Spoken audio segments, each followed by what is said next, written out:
thank you, Joey, for having me tonight, and especially for all the help that you and your firmship and Stephen have been to us in Fayetteville, because without you, we wouldn't be as far along as we are now.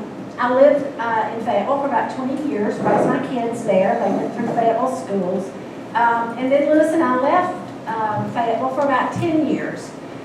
During that time, I went back into the classroom, taught world and American history in Sheridan, Arkansas.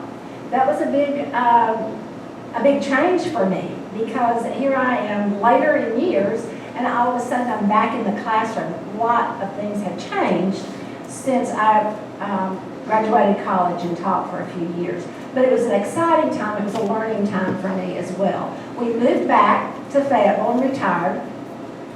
And a couple of years ago, I came from a political family.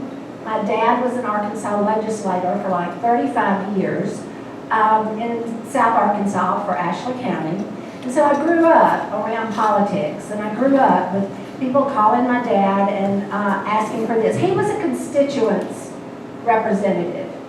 My son has had a car wreck, and we need some hospitalization, and we don't have it, or we need some help. My Medicare, or my Medicaid. He was always active and involved and concerned. And so I guess maybe I inherited some of those qualities from him. He would be quite excited that I'm sitting here tonight.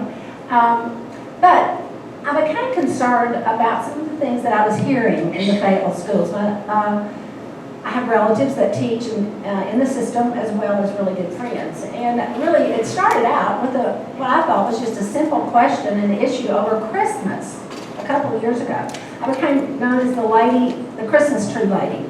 And so when I began to ask questions, because basically what had happened, they had banned Christmas. No Christmas trees, no Christmas decorations, no crafts for the young kids to make during Christmas. And that was strange to me, because having had children go through the district for 16 consecutive years, I knew that this was something new. So I actually called the administration and said, would you just clarify this for me? And I really felt like that they would go, no, that's not what's happened. But what I did find out, and what I was introduced, was to the new mission statement that the board and the district had developed, and it was built around inclusion. And I thought, as I told the superintendent in our conversation, I said, as a teacher, I wanted my class to be inclusive. I wanted it to be safe.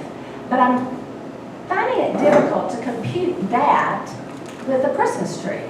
And so his arguments I didn't really accept, and I was kind of thinking, this is really an absurd conversation that I'm having here. Because when he went into that, we want our kids to be safe, and we want them to be protected. Because we're a diverse school, we have to acknowledge that there are other people that don't celebrate Christmas. And so we went on and for a while. But I was very confident in the fact that, yes, whatever they might say, they had banned Christmas. And so this continued for for a couple of years that we talked about this issue. And in the meantime, I began to hear that there were things like the angel tree. We had to change the angel tree to the bulldog tree, okay? We began to hear about this 5-year equity plan that nobody knew anything about. And so when we started asking the district about this 5-year equity plan, we were able to get a copy of it. Now, this was a plan that was in its second year when we found out about it. Nobody in the district really knew about it. It was not on the website anywhere. And so as we read through this, we had a lot of questions. There were a lot of things that we didn't understand. Actually, that we just thought, well, I don't know what this means. What does this mean? Diversity, equity, and inclusion. All of those things are good words. I have nothing wrong. I have no opposition to what diversity and equity and inclusion means. However, what we found was in CRT, these words are reimagined, and they're very different than what you and I think of them as being. So when we began to ask questions, we didn't get really many answers. And so we decided to send a FOIA. And it was at that time we sent the first FOIA, and some people had said, oh, you can just send a FOIA, just write it out. So I did. And I had some help. And we sent it. We got a response later. It wasn't within the time frame, and it was only a partial response. But in that first FOIA, and this is what I want to say to you all who are sitting here thinking, well, I want to know what's going on in my school. Send a FOIA, because it may be frustrating a little bit to you at first, maybe a little bit scary. You know, it was kind of scary signing my name to this FOIA that I was going to send to the district. But we found out some very interesting information that we should have known, and that that everyone in our district should know. And so they sent us information about this equity plan. And in it, I was going through the FOIA and the information, and I found what I called the bombshell, or the puzzle piece. Because there were so many things happening in our district that just did not make sense, and I could not see how they were connected, but they seemed to be. So in this information, I found that there was a social justice consulting firm out of New Orleans that was tied to some initiatives and programs that Fayetteville Public Schools had become involved in.